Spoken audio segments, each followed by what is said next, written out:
اب ہم آتے ہیں سیدنا صالح علیہ السلام کے قصے کی طرف۔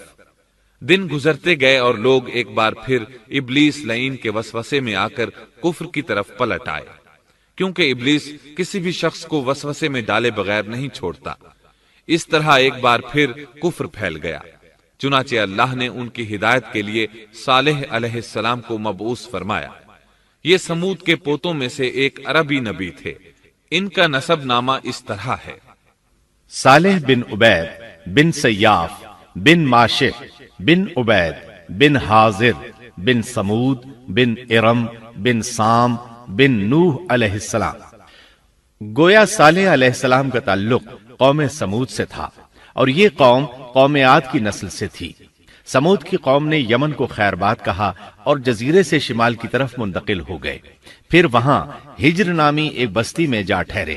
قرآن کریم کی سورۃ الحجر اسی بستی کے نام سے موسوم ہے۔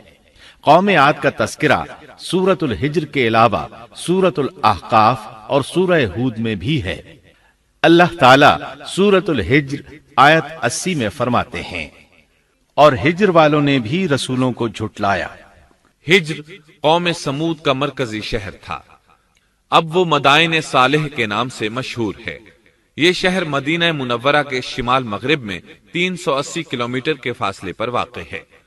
یہ لوگ بھی پہاڑوں کو تراش کر گھر بناتے تھے۔ یہ صنعت اور کاریگری انہوں نے قوم عاد سے وراثت میں پائی تھی۔ اللہ تعالی سورۃ الفجر آیت 9 میں فرماتے ہیں، اور قوم سمود کے ساتھ کیا کیا جنہوں نے وادی میں بڑے بڑے پتھر تراشے تھے۔ قرآن مجید میں اللہ تعالیٰ ایک مقام پر فرماتے ہیں، اور ہم نے قوم عاد اور سمود کو غارت کیا جن کے بعض مکانات آپ کے سامنے ظاہر ہیں۔ ان کے مکانات ان کی تباہی سے لے کر اب تک موجود ہیں۔ شام کے راستے میں خیبر، تیماء سے تبوک تک قوم سمود کے آثار پائے جاتے ہیں۔ یہ لوگ کس طرح پتھر تراش کر گھر بناتے تھے، اللہ تعالیٰ نے سورۃ الاعراف آیت 74 میں اس کا ذکر کیا ہے۔ اس وقت کو یاد کرو جب اللہ تعالیٰ نے تمہیں قوم عاد کے بعد جانشین بنایا اور تمہیں زمین پر رہنے کا ٹھکانہ دیا کہ نرم زمین پر محل بناتے ہو اور پہاڑوں کو تراش کر ان میں گھر بناتے ہو۔ سو اللہ کی نعمتوں کو یاد کرو اور زمین میں فساد مت پھیلاؤ۔ یہ آیت ان کی طاقت، جسم کی صلاحیت اور ماہر فن ہونے پر دلیل ہے۔ پہاڑوں کو تراشنا دراصل قوم عاد کی عادت تھی۔ یہ بھی چونکہ انہی سے تھے، اس لیے وراثت میں یہ کام انہیں بھی آ گیا تھا۔ جس طرح اللہ نے عاد کو اپنی نعمتوں سے نوازا تھا، اسی طرح سمود کو ان سے بڑھ کر نعمتیں دی تھیں۔ اللہ تعالی صالح علیہ السلام کی زبانی ان سے فرماتے ہیں، اے قوم سمود، کیا تمہیں ان چیزوں میں بے فکری سے رہنے دیا جائے گا، یعنی باغات، چشموں، کھیتوں اور کھجوروں میں جن کا خوشہ ملائم ہے، اور تم پہاڑوں کو تراش کر پرتکلف گھر بناتے ہو، پس اللہ سے ڈرو اور میرا کہنا مانو۔ لیکن ان لوگوں نے ہر طرح سے قوم عاد کی پیروی کی، نصیحت پکڑنے کی بجائے بتوں کی عبادت شروع کر دی۔ اللہ نے ان کے درمیان صالح علیہ السلام کو مبعوث فرمایا۔ آپ نبوت ملنے سے پہلے بھی عقل مند اور علم والے تھے، باعزت گھرانے سے تعلق رکھتے تھے، اپنے معاملات میں لوگ ان سے مشورے لیتے تھے، لہٰذا انہیں ایک خاص مقام حاصل تھا۔ لیکن جب آپ نے انہیں ایک اللہ پر ایمان لانے، اس کے سوا کسی کی عبادت نہ کرنے کی دعوت دی تو ان کا ساتھ چھوڑ گئے۔ جواب میں ان سے کہنے لگے، اے صالح، اس سے پہلے تو ہم تجھ سے بہت کچھ امیدیں لگائے ہوئے تھے۔ مطلب یہ کہ پہلے تو ہمارے نزدیک آپ کا بہت مرتبہ تھا، مقام تھا، ہمیں آپ سے بہت امیدیں تھیں، لیکن آپ نے تو یہ باتیں کہہ کر ہماری ساری امیدوں پر پانی پھیر دیا۔ ان کے اس جواب کے باوجود صالح علیہ السلام انہیں اللہ کی طرف بلاتے رہے اور ان سے کہتے رہے، اے میری قوم، اللہ کی عبادت کرو، اس کے سوا تمہارا کوئی معبود نہیں۔ تمام انبیاء کی اپنی اپنی قوم کو یہی دعوت تھی کہ اے لوگو، اللہ کی عبادت کرو، اسی نے تمہیں زمین سے پیدا کیا ہے، اسی نے تمہیں زمین میں آباد کیا ہے، اس سے معافی طلب کرو، یقیناً میرا رب قریب ہے اور دعاؤں کو قبول کرنے والا ہے۔ اے میری قوم، تم نیکی سے پہلے برائی کی جلدی کر رہے ہو، اللہ سے معافی کیوں نہیں مانگتے کہ تم پر رحم کیا جائے؟ اللہ سے ڈرو، میری اطاعت کرو، حد سے گزر جانے والے بے باک لوگوں کی اطاعت سے باز آؤ، وہ ملک میں فساد پھیلا رہے ہیں اور اصلاح نہیں کرتے۔ صالح علیہ السلام نے ہود علیہ السلام کی طرح اپنی قوم کو نصیحت کی، لیکن ان ظالموں نے بھی اسی طرح کفر کیا جیسے قوم عاد نے کیا تھا۔ کہنے لگے یہ کیسے ہو سکتا ہے کہ ہم اپنے میں سے ایک شخص کے تابع ہو جائیں؟ اس اکیلے کی اتنی زیادہ فضیلت کی آخر کیا وجہ ہے؟ ہم نہیں مان سکتے کہ ہم میں صرف اسی ایک پر اللہ کی باتیں نازل ہوتی ہیں۔ پھر وہ اس سے بھی آگے بڑھے اور اللہ کے نبی کو کھلے الفاظ میں پرلے درجے کا جھوٹا کہا، جادوگر کہا۔ پھر یہ سرکش اور کافر لوگ صالح علیہ السلام کے ساتھ ایمان لانے والے کمزور غریب لوگوں کو مخاطب کر کے کہنے لگے، کیا تم صالح پر ایمان رکھتے ہو؟ ہم تو اس کے منکر ہیں۔ اس طرح صالح علیہ السلام دن رات انہیں دعوت دیتے رہے، یہاں تک کہ یہ لوگ صالح علیہ السلام سے کہنے لگے، تم نے اور تمہارے ساتھیوں نے ہمارے اندر نحوست پھیلا رکھی ہے اور اسی لیے ہم مشکلات اور مصائب کا شکار ہیں، لہٰذا تم ہم سے دور ہو جاؤ۔ صالح علیہ السلام نے انہیں جواب دیا، تم پر نحوست اللہ کی طرف سے ہے، تم فتنے میں پڑے ہوئے لوگ ہو۔ پھر اس کے بعد وہ لوگ صالح علیہ السلام سے مکمل طور پر دشمنی کرنے لگے اور انہوں نے آپ کو یہاں تک کہہ دیا کہ آپ ہماری مجلس میں نہ آیا کریں کیونکہ آپ منحوس ہیں۔ پھر بات یہاں تک پہنچی کہ صالح علیہ السلام نے انہیں اللہ کے عذاب سے ڈرایا، دھمکایا اور کہا، اے میری قوم کے لوگوں، ذرا بتلاؤ تو اگر میں اپنے رب کی طرف سے کسی مضبوط دلیل پر ہوا اور اس نے مجھے اپنے پاس سے رحمت عطا کی ہو، پھر میں نے اس کی نافرمانی کی، تو کون ہے جو اس کے مقابلے میں میری مدد کرے؟ تم تو میرا نقصان ہی بڑھا رہے ہو۔ یعنی فرض کرو اگر میں حق پر ہوا اور یقیناً میں حق پر ہوں اور اللہ تعالیٰ نے مجھے اپنی نبوت سے بھی نوازا ہے، پھر بھی میں تمہاری باتوں میں آ کر اس کی نافرمانی کروں تو بلا شبہ اس وقت میں گھاٹے میں ہوں گا اور تم بھی خسارہ پانے والے ہوگے۔ اس پر وہ ظالم لوگ مقابلے پر اتر آئے، کہنے لگے اگر تو سچا ہے تو کوئی معجزہ لے آ، لیکن وہ معجزہ ہماری مرضی کے مطابق ہو، اس صورت میں ہم ضرور ایمان لے آئیں گے۔ آپ ایسا کریں کہ بستی کے کنارے پتھریلی چٹان میں سے دودھ دینے والی 10 ماہ کی حاملہ اونٹنی نکالیں، اس کا رنگ سرخ ہو۔ صالح علیہ السلام سے یہ مطالبہ کر کے وہ سردار لوگ ایک طرف بیٹھ گئے اور مذاق اڑانے لگے۔ ایک کہنے لگا اونٹنی 10 ماہ کی ہو، حاملہ ہو، دوسرا کہنے لگا لازمی طور پر اس کا رنگ سرخ ہو، پھر ایک تیسرا سردار بولا اس کی کھال پر بہت زیادہ اون ہو، چوتھا بولا موٹی تازی ہو، ہم نے پہلے اس قسم کی اونٹنی دیکھی نہ ہو، پانچواں بولا وہ اتنی بڑی ہو کہ اکیلی ایک دن تمام کنویں کا پانی پی جائے اور دوسرے روز ہم پیئیں۔ یہ لوگ اسی طرح مذاق اڑا رہے تھے کہ صالح علیہ السلام نے ان سے کہا، اگر تمہاری مطلوبہ اونٹنی تمہیں مل جائے تو کیا تم ایمان لے آؤ گے؟ سب نے مل کر کہا، ہاں ضرور لے آئیں گے۔ صالح علیہ السلام نے فرمایا، تب تم ایک دن سب لوگوں کو جمع کر لو۔ مقررہ دن وہ لوگ جمع ہو گئے۔ ان کی موجودگی میں صالح علیہ السلام نے اللہ سے دعا کی، زمین پر زلزلہ طاری ہوا، ان کی آنکھوں کے سامنے چٹان پھٹی اور اس سے بالکل ویسی ہی اونٹنی نکلی جیسا کہ ان کا مطالبہ تھا۔ انہوں نے اپنی زندگی میں ایسی اونٹنی کبھی نہیں دیکھی تھی۔ اس میں وہ تمام صفات موجود تھیں جن کا ذکر ان لوگوں نے کیا تھا۔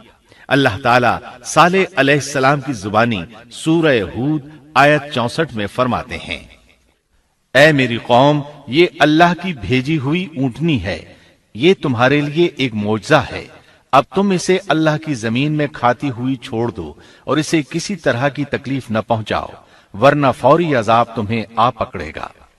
اس اونٹنی کو چونکہ کسی اونٹنی نے جنم نہیں دیا تھا، اس لیے اس کو ناقۃ اللہ یعنی اللہ کی اونٹنی کہا گیا۔ پھر صالح علیہ السلام نے فرمایا، لوگو سن لو، ایک دن یہ اونٹنی پانی پیے گی، ایک دن تم پیو گے، تم میں سے کوئی اسے تکلیف نہ پہنچائے، ورنہ اللہ کا بدترین عذاب تم پر نازل ہوگا۔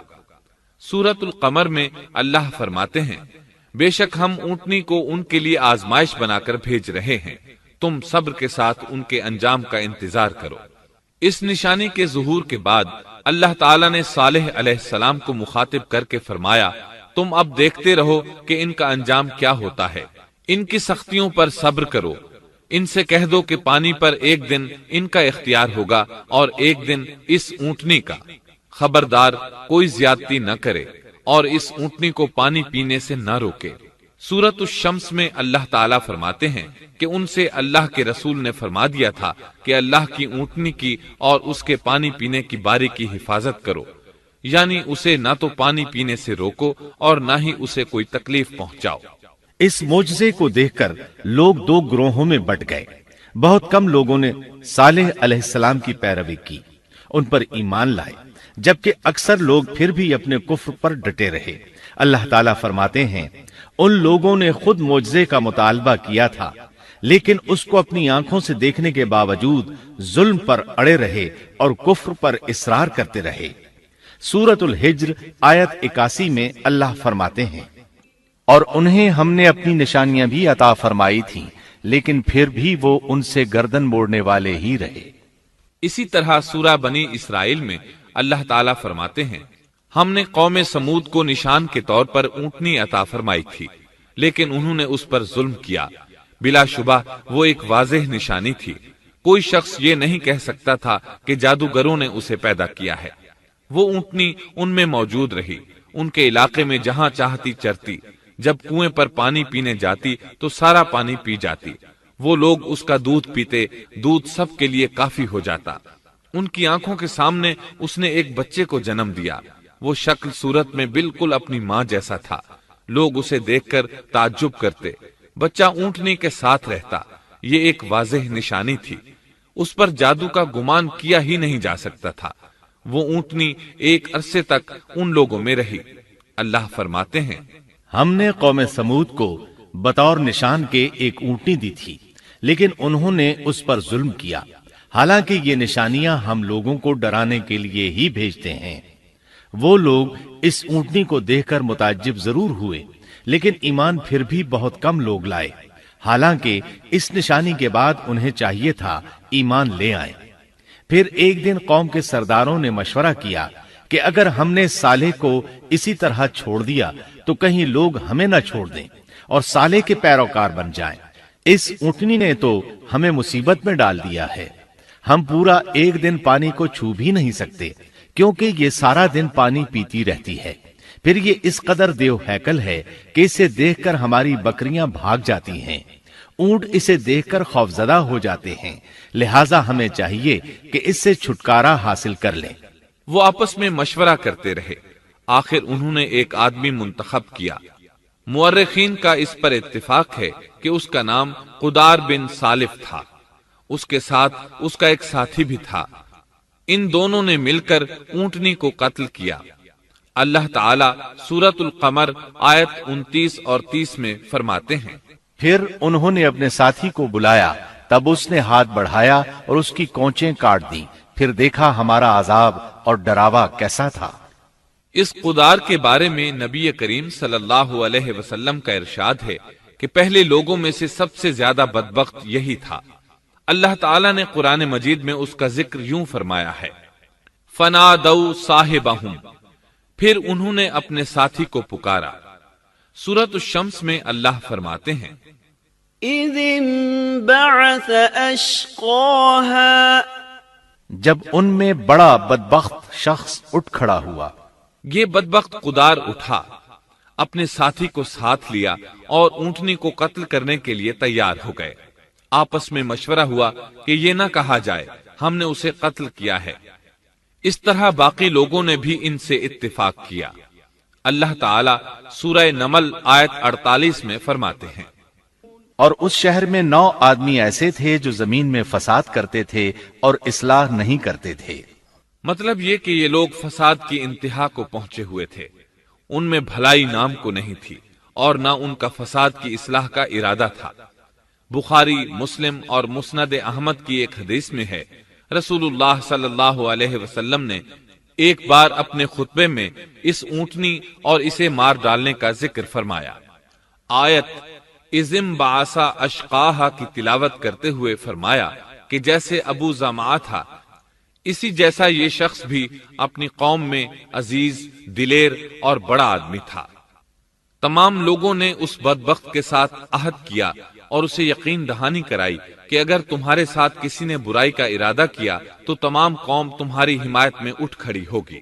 اس یقین دہانی کے بعد یہ بدبخت اونٹنی کے انتظار میں بیٹھ گئے۔ اونٹنی پہاڑ کی طرف سے آتی تھی اور پانی پی کر واپس چلی جاتی تھی، یہی اس کا معمول تھا۔ جب ان لوگوں نے چٹان سے اونٹنی کو نکلتے دیکھا تو اچانک حملہ کرنے کے لیے آگے بڑھے، لیکن اس کا جثہ دیکھ کر خوفزدہ ہو گئے، الٹے پاؤں بھاگے۔ بدبخت قدار نے اپنے ساتھیوں کی یہ حالت دیکھی تو ہنس پڑا اور آگے بڑھ کر اونٹنی کی ران میں تیر مارا۔ اس سے اونٹنی کی ران کی ہڈی ٹوٹ گئی اور وہ نیچے گر گئی۔ پھر اس ظالم نے اپنے ساتھیوں کو آواز دی اور آگے بڑھ کر اونٹنی کی کونچیں کاٹ دی۔ سورۃ الشمس میں اللہ تعالیٰ فرماتے ہیں، ان لوگوں نے اپنے پیغمبر کو جھوٹا سمجھ کر اس اونٹنی کی کونچیں کاٹ دی، پس ان کے رب نے ان کے گناہوں کے باعث ان پر ہلاکت ڈالی اور پھر ہلاکت کو عام کر دیا اور اس بستی کو برباد کر دیا۔ اونٹنی کی کونچیں کاٹ دیے جانے کے بارے میں اللہ تعالیٰ ایک دوسرے مقام پر فرماتے ہیں کہ پس انہوں نے اونٹنی کو مار ڈالا اور اپنے پروردگار کے حکم سے سرتابی کی اور کہنے لگے، اے صالح، جن عذابوں سے تو ہمیں دھمکاتا رہتا تھا، اگر تو واقعی پیغمبر ہے تو ان عذابوں کو ہم پر نازل کرا دے۔ اونٹنی پر حملہ ہوتے ہی اس کا بچہ بھاگ نکلا تھا۔ وہ پہاڑ کی چوٹی پر چڑھ گیا، 3 مرتبہ بلبلایا۔ یہ بدبخت اس کے پیچھے بھاگے اور آخر اسے بھی قتل کر دیا۔ پھر تمام بستی والے جمع ہوئے، اونٹنی اور اس کے بچے کا گوشت تیار کیا اور مزے کے ساتھ اس کو کھایا۔ اس جرم میں ان سب نے شرکت کی، البتہ جو لوگ صالح علیہ السلام پر ایمان لے آئے تھے وہ الگ تھلگ رہے۔ صالح علیہ السلام کو جب یہ خبر ملی تو وہ گھبرائے ہوئے اونٹنی کے پاس پہنچے۔ اونٹنی بے جان پڑی تھی، اس کا بچہ بھی بے جان تھا۔ لوگ ان کے گرد جمع تھے اور ان کا گوشت کھا رہے تھے۔ اس وقت صالح علیہ السلام نے ان سے کہا، اس پر صالح نے کہا کہ اچھا تم 3 دن تک اپنے گھروں میں رہ سہ لو، یہ وعدہ جھوٹا نہیں ہے۔ مطلب یہ کہ تمہیں صرف 3 دن کی مہلت ہے، اس کے بعد تم سب کے سب ہلاک کیے جاؤ گے۔ وہ صالح علیہ السلام کی بات کو رد کرتے ہوئے انہیں دھمکیاں دینے لگے کہ جن عذابوں کا تو ہم سے وعدہ کر رہا ہے، اگر تو سچا ہے تو ان کو ہم پر نازل کر دے۔ اس کے بعد وہ جمع ہو کر مشورہ کرنے لگے کہ آج رات صالح کو بھی مار ڈالو۔ ان کے اس مشورے کے بارے میں اللہ تعالیٰ سورۃ النمل آیات 48 اور 49 میں فرماتے ہیں، اس شہر میں 9 سردار تھے، وہ زمین میں فساد پھیلاتے رہتے تھے اور اصلاح نہیں کرتے تھے۔ انہوں نے آپس میں بڑی بڑی قسمیں کھا کھا کر عہد کیا کہ رات ہی کو صالح اور اس کے گھر والوں پر چھاپا ماریں گے اور اس کے وارثوں سے صاف کہہ دیں گے کہ ہم اس کے اہل کی ہلاکت کے وقت موجود نہیں تھے اور ہم بالکل سچے ہیں۔ اب یہ لوگ صالح علیہ السلام کے گھر کی طرف چلے۔ اللہ تعالیٰ سورۃ النمل آیات 50 اور 51 میں فرماتے ہیں، اور انہوں نے ایک داؤ کھیلا، سو ہم نے بھی ایک ایسا داؤ کھیلا کہ انہیں خبر بھی نہ ہوئی۔ پھر دیکھو کہ ان کے داؤ کا کیا انجام ہوا، ہم نے انہیں اور ان کی ساری قوم کو ہلاک کر دیا۔ صالح علیہ السلام کا گھر پہاڑ کی بلندی پر تھا۔ یہ فسادی لوگ ابھی اوپر چڑھ رہے تھے کہ زمین حرکت کرنے لگی۔ ایک چٹان اوپر سے لڑھکتی ہوئی آئی اور ان تمام کو پیس کر رکھ دیا۔ ان 9 فسادی لوگوں کی ہلاکت کے ساتھ ہی اللہ کے عذاب کی ابتدا ہو چکی تھی۔ چنانچہ صالح علیہ السلام نے اپنے ساتھیوں کے ساتھ اس بستی کو چھوڑ دیا، یعنی وہ ہجر کے علاقے سے نکل گئے۔ صبح ہوئی تو لوگوں نے ایک عجیب منظر دیکھا۔ قوم سمود کے تمام لوگوں کے چہرے زرد پڑ چکے تھے، وہ سب رونے لگے کیونکہ عذاب کے آثار شروع ہو چکے تھے۔ دوسرے دن تمام لوگوں کے چہرے آگ کی طرح سرخ ہو گئے اور تیسرے دن تمام کے چہرے سیاہ ہو چکے تھے۔ اپنی یہ حالت دیکھ کر سب لوگ رونے اور چیخ پکار کرنے لگے، اپنی قبریں کھودنے لگے۔ اب انہیں یقین ہو چکا تھا کہ عذاب کا وعدہ برحق تھا۔ اللہ تعالیٰ نے انہیں پہلی قوموں کی طرح ایک قسم کا عذاب نہیں دیا تھا، جیسے قوم نوح کو صرف طوفان کے ذریعے ہلاک کیا گیا، قوم عاد کو صرف طوفانی ہوا کے ذریعے ہلاک کیا گیا، لیکن قوم سمود کو اللہ تعالیٰ نے طرح طرح کے عذابوں سے دوچار کیا۔ اس لیے کہ انہوں نے اپنی مطلوبہ شرط پوری ہونے کے باوجود ایمان قبول نہیں کیا تھا۔ عذاب کی ابتدا زلزلے سے ہوئی، زمین حرکت کرنے لگی۔ اس کی وجہ سے وہ لوگ اپنے گھروں میں اوندھے کے اوندھے پڑے رہ گئے، ان میں اٹھنے کی طاقت تک نہ رہی۔ پھر آسمان میں سخت کڑاکا ہوا، اس کی ہولناک دہشت انگیز چنگھاڑ نے ان کے بھیجے پھاڑ کر رکھ دیے۔ ایک ہی لمحے میں ایک ساتھ وہ سب ڈھیر ہو گئے۔ ان کی ہلاکت اور تباہی کو بیان کرتے ہوئے اللہ تعالی سورۃ الزاریات آیات 43 تا 45 میں فرماتے ہیں، اور سمود کے قصے میں بھی عبرت ہے جب ان سے کہا گیا کہ تم کچھ دن تک فائدہ اٹھا لو، لیکن انہوں نے اپنے رب کے حکم سے سرتابی کی، اس پر انہیں ان کے دیکھتے دیکھتے تیز و تند کڑاکے نے ہلاک کر دیا، پس نہ تو وہ کھڑے ہو سکے اور نہ بدلہ لے سکے۔ اسی طرح سورہ ہود میں اللہ تعالیٰ نے ان کی تباہی کا نقشہ اس طرح کھینچا ہے کہ ایک زور کی کڑک نے ان ظالموں کو آ لیا، پھر تو وہ اپنے گھروں میں زانوں کے بل مردہ پڑے رہ گئے، ایسے گویا کہ وہ کبھی آباد ہی نہ تھے۔ سورۃ القمر میں اللہ نے ان کی رسوائی ان الفاظ میں بیان کی ہے، ہم نے ان پر ایک چیخ بھیجی، پھر وہ ایسے ہو گئے جیسے کانٹوں کی باڑ کا چورا۔ دوسری طرف صالح علیہ السلام اور ان کے ساتھیوں کو اللہ تعالیٰ نے اپنی رحمت سے نجات دی۔ اللہ تعالیٰ سورہ ہود آیت 66 میں فرماتے ہیں، پھر جب ہمارا فرمان آ پہنچا ہم نے صالح اور ان پر ایمان لانے والوں کو اپنے فضل سے اس سے بچا لیا اور اس دن کی رسوائی سے بھی، یقیناً تیرا پروردگار نہایت توانا اور غالب ہے۔ اس قوم کے آثار آج تک باقی ہیں۔ مدینہ منورہ کے شمال مغرب میں ان کے گھر موجود ہیں۔ اب یہ علاقہ مدائن صالح کے نام سے مشہور ہے۔ سورۃ النمل میں اللہ تعالیٰ فرماتے ہیں، پس یہ ان کے گھر ہیں جو ان کے ظلم کے سبب ویران پڑے ہیں، بے شک اس میں دانش مندوں کے لیے نشانیاں ہیں۔ اللہ تعالیٰ نے ان کے نشانات کو آج تک باقی رکھا ہے تاکہ بعد میں آنے والوں کو یقین ہو جائے اور کسی قسم کا شک نہ رہے۔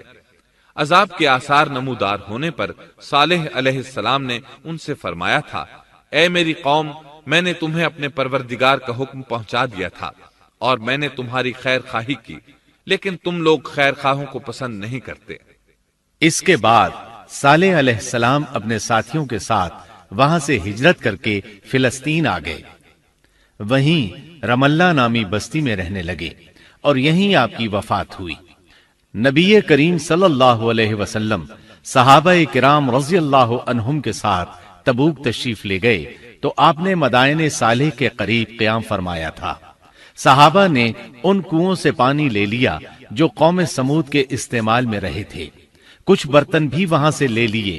آپ کو پتا چلا تو آپ نے حکم فرمایا، ان برتنوں کو توڑ دو اور اس پانی کو بہا دو اور اس پانی سے جو کھانا تیار کیا ہے اس کو الٹ دو۔ آپ نے انہیں ان گھروں میں داخل ہونے سے بھی روک دیا جن میں اللہ کا عذاب نازل ہوا تھا۔ آپ صلی اللہ علیہ وسلم نے فرمایا، میں ڈرتا ہوں تم پر بھی ایسا عذاب نہ آ جائے جیسا ان پر آیا تھا، اس لیے ان کے علاقے میں داخل نہ ہوا کرو، اور اگر داخل ہونا پڑ جائے تو روتے ہوئے داخل ہوا کرو، اور رونا نہ آئے تو رونے جیسی شکلیں بنا لیا کرو تاکہ تمہارا شمار ظالموں میں نہ ہو۔ اللہ تعالیٰ فرماتے ہیں، آگاہ رہو، قوم سمود نے اپنے رب سے کفر کیا، سن لو ان سمودیوں پر پھٹکار ہے۔ قرآن میں ان کا قصہ 26 سے زائد مرتبہ بیان کیا گیا ہے۔ اس کے بعد لوگ ایمان کی حالت میں امن چین کی زندگی بسر کرنے لگے، لیکن پھر نئے سرے سے ان میں خرابی پیدا ہوئی۔ شیطان نے پھر اپنا کام دکھایا، ان کے دلوں میں وسوسہ ڈالا اور فلسطین، عراق، مصر اور جزیرے کے نواحی علاقوں میں شرک پھیل گیا۔ لوگ ایک بار پھر کفر کی طرف پلٹ پڑے۔ اس پورے قصے میں چند عبرتیں ہیں، آئیے ذرا ان کا بھی ذکر ہو جائے۔ اللہ تعالیٰ کی اونٹنی اگرچہ سیدنا صالح علیہ السلام کی نبوت کا ایک نشان تھی، ان کی سچائی کا ثبوت تھی، لیکن قرآن کریم کی وضاحت یہ ہے کہ وہ قوم سمود کی آزمائش کے لیے تھی اور وہی ان کی ہلاکت کا نشان ثابت ہوئی، جیسا کہ سورۃ القمر میں اللہ تعالیٰ فرماتے ہیں، بے شک ہم اونٹنی کو ان کی آزمائش اور امتحان کے لیے بھیجنے والے ہیں، پس تو ان کے انتظار میں رہ اور صبر اختیار کر۔ سنت اللہ یہ رہی ہے کہ اگر وہ اپنے پیغمبر کو کسی قوم کی ہدایت کے لیے بھیجے اور قوم اس کی ہدایت پر کان نہ دھرے تو ضروری نہیں کہ وہ قوم ہلاک کر دی جائے، لیکن جو قوم اپنے نبی سے اس وعدے پر نشان طلب کرے کہ اگر ان کا مطلوبہ نشان ظاہر ہو گیا تو وہ ایمان لے آئیں گے، اور پھر نشان آ جانے کے بعد وہ ایمان نہ لائے تو اس قوم کی ہلاکت یقینی ہے۔ اللہ تعالیٰ پھر اس قوم کو معاف نہیں کرتے جب تک کہ وہ تائب نہ ہو جائے اور اللہ کے دین کو قبول نہ کرے، یا عذاب الہی سے صفائے ہستی سے مٹ کر دوسروں کے لیے عبرت کا نشان بن جائے۔ لیکن اس سنت سے نبی کریم صلی اللہ علیہ وسلم کی امت مستثنا ہے، اس لیے کہ آپ صلی اللہ علیہ وسلم نے وضاحت فرمائی ہے، میں نے اللہ تعالیٰ سے دعا مانگی ہے کہ اللہ تعالیٰ میری امت میں عذاب عام مسلط نہ فرمائے، اور اللہ نے میری دعا قبول فرما لی۔ قرآن میں اللہ تعالیٰ نے نبی کریم صلی اللہ علیہ وسلم کی اس بات کی یوں تصدیق کی ہے، اے رسول، اس حال میں کہ تو ان میں موجود ہے، اللہ تعالیٰ ان کافروں پر عذاب مسلط نہیں کرے گا۔ اور یہ ایک خطرناک غلطی ہے، نفس کا دھوکہ ہے کہ انسان عیش و عشرت اور دنیاوی جاہ و جلال کو دیکھ کر یہ خیال کر بیٹھے، یہ گمان کر لے کہ جس قوم یا فرد کے پاس یہ سب کچھ موجود ہے وہ ضرور اللہ تعالیٰ کے سائے میں ہے، اور یہ کہ ان کی یہ خوش عیشی اس بات کی علامت ہے کہ اللہ تعالیٰ کی خوش نودی ان کے ساتھ ہے۔ یہ نفس کا دھوکہ ہے، غلط فہمی ہے، بلکہ کج فہمی ہے۔ قرآن کریم کے اس واقعے میں جگہ جگہ اس بات کی وضاحت ہے کہ بعض اوقات زیادہ سے زیادہ خوش عیشی زیادہ سے زیادہ عذاب کا پیش خیمہ ثابت ہوتی ہے، اگرچہ قوموں کے لیے اس کی مدت چند ماہ یا چند سال نہیں بلکہ گھبرا دینے والی مدت ہی کیوں نہ ہو، مگر ہر قسم کی دنیاوی کامیابیوں اور خوش عیشیوں کے ساتھ جب ظلم، سرکشی اور غرور کسی قوم کا مستقل شعار بن جائے تو سمجھ لو اس کی تباہی اور ہلاکت کا وقت قریب آ پہنچا۔ اللہ تعالیٰ فرماتے ہیں، تیرے رب کی پکڑ بہت سخت ہے، لیکن اس کے ساتھ ہی یہ بات بھی ہے کہ کسی قوم میں تمام تر خرابیوں کے باوجود اگر قوم سے اکثر افراد اللہ کے شکر گزار ہوں، اس کے بندوں کے ساتھ انصاف کرنے والے اور آپس میں نیک نیت اور خیرخواہی کرنے والے ہوں تو بلا شبہ وہ اللہ کے ہاں مقبول بندے ہیں، اور انہی کو دنیا اور آخرت کی کامیابیوں کی بشارت ہے، اور انہی کے لیے یہ دنیاوی عیش اللہ کی بے انتہا نعمتوں کی علامت ہے۔ انہی الفاظ پر سیدنا صالح علیہ السلام کا قصہ اختتام کو پہنچا۔